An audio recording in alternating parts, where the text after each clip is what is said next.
সংসদে বাজেট নিয়ে বিতর্কের মধ্যে অভিষেক বন্দ্যোপাধ্যায়ের গলায় তীব্র আলোচনা সমালোচনার সুর। নিয়োগে হ্রাস, তবু পুজোয় এত দান খয়রাতি কেন, এই প্রশ্ন তুলে সোচ্চার হয়েছেন বিরোধীরা। আমরা নজর রাখবো এই মুহূর্তে বিধানসভার দিকে। মুখ্য সচিব বিপি গোপালিকার নেতৃত্বে গুরুত্বপূর্ণ দপ্তরের আমলাদের নিয়ে এম্পাওয়ার্ড কমিটির বৈঠক।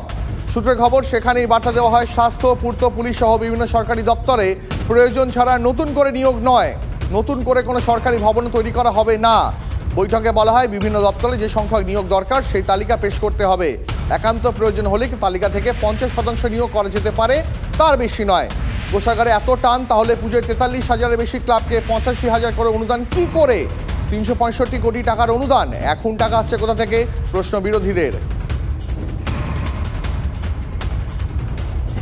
পুরো ডিএর সমস্যাটা হয়তো মিটে যেত এইটা, আর এটা যদি না মিটতো লাস্ট 2 বছরের টাকা দিলে মিটে যেত। 600 কোটি টাকা দিয়ে প্রধানমন্ত্রী চন্দ্রযান বানিয়ে চাঁদের মাটিতে ভারতবর্ষের পতাকা পুঁতে দিয়ে এসেছিলেন, তাই না? ইনি গত 2 বছরে সেই 600 কোটি অলরেডি খরচা করে ফেলেছেন। এবারে প্রায় 400 কোটি, 450 কোটির কাছাকাছি, 370 কোটি 80 কোটি টাকা। আপনি ভেবেছেন কখনো? হ্যাঁ, এই টাকায় কত লোকের চাকরি হতো? বিরোধীরা অভিযোগ করছেন বারবার যে যেখানে ভাড়ারে টান সেখানে এত টাকার অনুদান কেন? পুজোয় 43,000-এরও বেশি ক্লাবকে 85,000 করে অনুদান কি করে? 365 কোটি টাকার অনুদান, এখন টাকা আসছে কোথা থেকে, প্রশ্ন তুলছেন বিরোধীরা। রাজ্যের বিভিন্ন দপ্তরে নিয়োগ আটকে রয়েছে, সেই তালিকা পেশ করতে হবে। একান্ত প্রয়োজন হলে তালিকা থেকে 50% নিয়োগ করা যেতে পারে, তার বেশি নয়। কোষাগারে এত টান, তাহলে পুজোয় 43,000-এর বেশি ক্লাবকে এত টাকা অনুদান কেন? আমাদের সঙ্গে এই মুহূর্তে রয়েছেন বিকাশ রঞ্জন ভট্টাচার্য। বিকাশবাবু, আপনাকে স্বাগত টিভি9 বাংলায়। বিকাশবাবু, বিরোধীরা প্রশ্ন তুলছেন যে রাজ্য সরকারের ভাড়ারে যেখানে টান, সেখানে পুজোয় 43,000-এরও বেশি ক্লাবকে 85,000 করে অনুদান কি করে? মমতা 2011 পরবর্তীকালে পশ্চিমবঙ্গে একটা লুম্পেন কালচার তৈরি করেছেন। দেখবেন উৎসব, মেলা, খেলা, হাঙ্গামা, তোলাবাজি, এই যে নতুন প্রবণতা তৈরি হয়েছে, সেই প্রবণতাটাকে তিনি ধীরে ধীরে বৈধকরণের দিকে যাচ্ছেন। এরকম সরকারি অনুদান মধ্য দিয়ে যে সমস্ত ক্লাবগুলো অনুদান দিচ্ছেন, অধিকাংশ ক্লাবই মোটামুটি তৃণমূল কংগ্রেস দ্বারা পরিচালিত। তারা এইরকম একটা তথাকথিত আনন্দের বহু আবেশে মানুষকে রাখতে চাইছে, আর কিছু না। এখানে সরকারি কর্মচারী যাদের প্রাপ্য দিয়ে পায় না, স্কুল উঠে যাচ্ছে, স্কুল পরিকাঠামো নেই, মিড ডে মিল হচ্ছে না, সেইখানে দাঁড়িয়ে সরকারের এই যে বিভৎসতা, এটা আনন্দ নয়, বিভৎসতা জনগণের করের টাকা নিয়ে, এটা অত্যন্ত নিন্দনীয় এবং এর বিরুদ্ধে মানুষকে সচেতন হতে হবে। আমি তো চাইবো ক্লাবগুলো তারা তাদের নৈতিকতা রেখে এই টাকা ফেরত দিয়ে দিন, যেন টাকা নেবো না। সেই নৈতিকতা এই ক্লাবগুলো নেই অবশ্য, কিন্তু আমাদের তো আশা করতে কোনো আপত্তি নেই। আপনাকে অনেক ধন্যবাদ বিকাশ রঞ্জন বাবু, আমাদের সঙ্গে কথা বলছিলেন সিপিএম সাংসদ বিকাশ রঞ্জন ভট্টাচার্য। এরপর আমরা কথা বলেছিলাম তৃণমূল নেতা শান্তনু সেনের সঙ্গে, তিনি কি প্রতিক্রিয়া দিয়েছেন শোনাবো। মমতা ব্যানার্জি যখন আগে ক্লাবগুলোকে টাকা দিয়েছিলেন, তখন বিরোধীরা বলেছিল এই ক্লাবগুলো নাকি মদ মাংস খেয়ে টাকা নয়ছয় করবে, কিন্তু প্রচুর ক্লাব নিজেদের সদর্থক ভূমিকায় ভালো ভালো কাজ করে এটাকে মিথ্যা প্রমাণ করে দিয়েছিল। সুতরাং যুব সমাজকে একদিকে যখন উন্নত করার চেষ্টা, অন্যদিকে এত বড় সর্বশ্রেষ্ঠ উৎসব দুর্গোৎসবকে যখন একটা আন্তর্জাতিক স্তরে মমতা ব্যানার্জি নিয়ে যাচ্ছেন, সেই জায়গাটায় এই বাংলা বিদ্বেষী বিরোধীদের গাত্রদাহ হচ্ছে। তাই বাংলা বিরোধী বিজেপি এই ধরনের কুৎসা করছে। সহকর্মী দীক্ষা রয়েছেন আমাদের সঙ্গে, দীক্ষার সঙ্গে কথা বলবো। দীক্ষা, বিরোধীরা প্রশ্ন তুলছেন যে সরকারি বিভিন্ন দপ্তরে যেখানে নিয়োগ আটকে রয়েছে, সেখানে পুজোয় এত টাকা করে অনুদান রাজ্যের এতগুলো ক্লাবকে কেন? দেখো এই বিষয়ে একটা কথা মনে করে দিতে চাই। সম্প্রতি মুখ্য সচিব পিপি গোপালিকা একটি কমিটি রয়েছে, এম্পাওয়ার্ড কমিটি। এম্পাওয়ার্ড কমিটি হচ্ছে যে বিভিন্ন দপ্তরে যখন নিয়োগের দরকার পড়ে তখন বিভিন্ন দপ্তরের যারা গুরুত্বপূর্ণ দপ্তরগুলো রয়েছেন সেই দপ্তরের সচিবগুলোকে নিয়ে মুখ্য সচিব পিপি গোপালিকা এবং অর্থ সচিব মনোজ পন্তকে নিয়ে একটি বৈঠক করেছিলেন এই এম্পাওয়ার্ড কমিটি।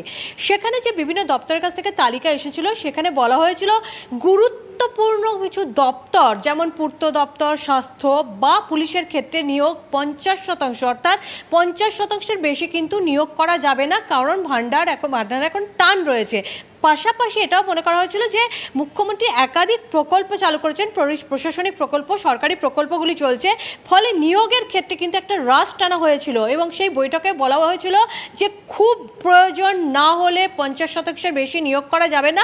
পাশাপাশি আরেকটা কথা বলা হয়েছিল যে সরকারি ভবন নতুন করে নির্মাণ করা যাবে না এবং সংস্কারের ক্ষেত্রেও কিন্তু রাশ টানতে বলা হয়েছিল, কারণ সরকারি টাকায় সরকারি ভবনগুলো তৈরি করতে গিয়ে অনেক জায়গায় দেখা গেছে সেগুলি পড়ে রয়েছে এবং মুখ্যমন্ত্রী একটি বৈঠকে দেখে বলা হচ্ছিলেন যে সরকারি যে ভবনগুলো পড়ে রয়েছে সেগুলি পারলে যদি সম্ভব হয় নিলাম করে দেওয়ার প্রস্তাবও রেখেছিলেন। ফলে এই জায়গায় যখন সরকার এবং বিদ্যুতের বিলের ক্ষেত্রে আমরা দেখেছি, এখন নবান্নে আমরা যদি দেখতে পারি তাহলে দেখব নবান্নের একটা পোর্শনের বিদ্যুৎ কিন্তু অর্থাৎ আলো কিন্তু বন্ধ রাখা হয়, অর্থাৎ বিদ্যুতে কোথাও একটা বিদ্যুতের খরচের যে লাগাম ছাড়া খরচ ছিল সেটাও মুখ্যমন্ত্রী কিন্তু হ্রাস টানতে বলেছিলেন। অর্থাৎ প্রত্যেকটা ক্ষেত্রে যেখানে হ্রাস টানতে বলা হচ্ছে প্রশাসনিক স্তরে, সেখানেই গতকাল দেখা গেল যে 43,000 ক্লাবকে 85,000 করে টাকা দেওয়ার কথা ঘোষণা করেছেন মুখ্যমন্ত্রী, জানিয়ে বিরোধীরা সরব হয়েছেন। তাদের বক্তব্য যেখানে নিয়োগের হ্রাস টানতে বলা হচ্ছে না অথচ নিয়োগের দরকার রয়েছে, সেই জায়গায় কি করে এভাবে পুজো কমিটিগুলোকে 15,000 টাকা এক সপ্তাহে বাড়িয়ে 85,000 টাকা করে দেওয়া হলো।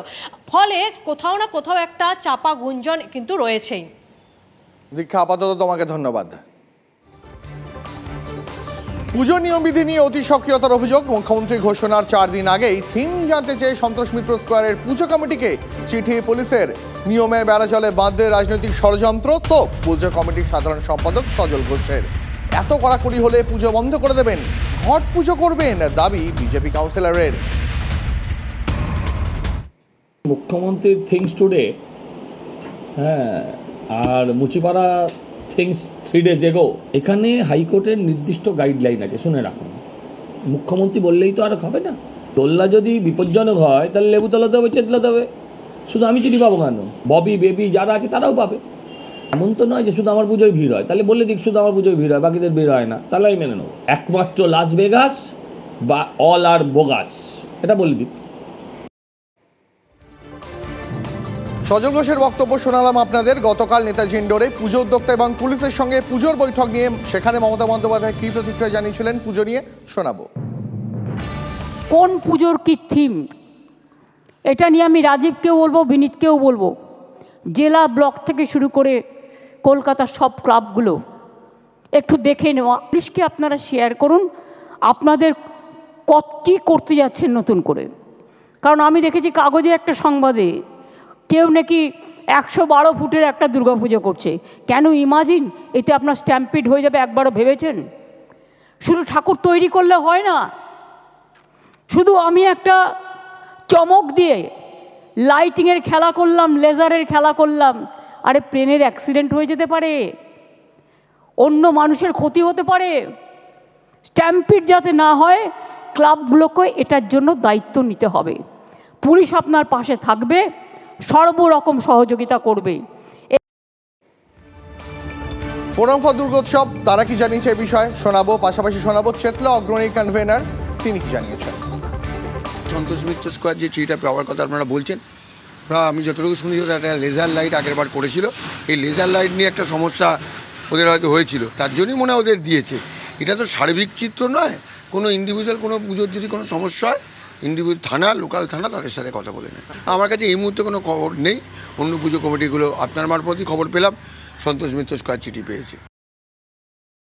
কেন জিজ্ঞেস করবে, কি কারণে জিজ্ঞেস করবে? চেতলা অগ্রণী তো এমনই একটা ক্লাব যে চেতলা অগ্রণীর কাউকে জিজ্ঞেস করতে হয় না, যে বা কোনো বাধা বিপত্তির মধ্যে সেরকম পুজো করি না আমরা, ঠিক আছে, যে আমাদেরকে কেউ চিঠি দেবে বা কেউ কিছু দেবে, কোনো প্রশ্নই আসে না। কারণ চেতলা অগ্রণী সমস্ত কিছু মেনটেন করে পুজোটা করে, ওই জন্যই চেতলা অগ্রণীতে মানুষের ঢল নামে। যদি কোনো পুজো কমিটি এরকমভাবে যদি কিছু কাজ করে থাকে তাহলে সেই কমিটিরই দায় হবে তাকে সামলানো, পাবলিককে হ্যান্ড ওভার করা, মানে পাবলিককে ট্যাকেল করা, পাবলিককে দেখা, এটা তাদেরই দায়। পুলিশের বিরুদ্ধে অতি সক্রিয়তার অভিযোগ এনেছেন সজল ঘোষ। পাল্টা কি বলছেন তৃণমূলতা শান্তনু সেন, শোনাবো। মানতে হবে মাননীয় মুখ্যমন্ত্রী নিজে পুলিশ মন্ত্রীও। ল অ্যান্ড অর্ডার মেনটেন করা এবং কলকাতায় দুর্গাপুজো, বাংলায় দুর্গাপুজোয় যে লক্ষ লক্ষ লক্ষ লক্ষ মানুষ প্রত্যেক দিন রাস্তায় থাকেন এবং ইভেন্টলেস, একটাও কোনো ঘটনা ঘটে না, এটা কিন্তু সরকারের, পুলিশের, প্রশাসনের কৃতিত্ব প্রাপ্য। সুতরাং জায়গার কি থিম, সেই থিম দেখতে কত মানুষ আসতে পারে সেটার একটা অ্যাডভান্স ক্যালকুলেশন না করলে পুলিশের সেই মুহূর্তে অসুবিধা হতে পারে। তাই পুলিশ পদক্ষেপ নিয়েছে, এটা অত্যন্ত যুক্তিযুক্ত পদক্ষেপ। পুজোর গাইডলাইন উদ্যোক্তাদের মানতে হবে, পুলিশকে সব বিষয় জানাতে হবে, কোনো অসুবিধা যাতে না হয় সেটাই দেখে পুলিশ। টিভি9 বাংলাকে বললেন যুগ্ম কমিশনার হেডকোয়ার্টার মিরাজ খালিদ।